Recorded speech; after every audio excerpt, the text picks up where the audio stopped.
तर्जुमान election commission of Pakistan ने इदारे पर लगाए गए तमाम तर इल्जामात मुस्तरद करते हुए सियासी रवाबित को ज़ाब्ते के मुताबिक करार दे दिया है। तर्जुमान इलेक्शन कमीशन ऑफ पाकिस्तान के मुताबिक इलेक्शन कमीशन के तमाम फैसले आइन और कानून के मुताबिक किए जाते हैं और इदारा किसी दबाव या ब्लैक मेलिंग में नहीं आता।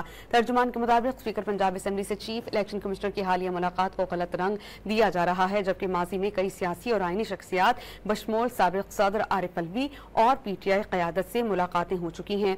प्रेस रिलीज में साहबजादा मोहम्मद हामिद रजा का ये दावा मुस्तरद कर दिया गया है कि उन्हें सुन्नी इत्तेहाद काउंसिल का उम्मीदवार तस्लीम नहीं किया गया।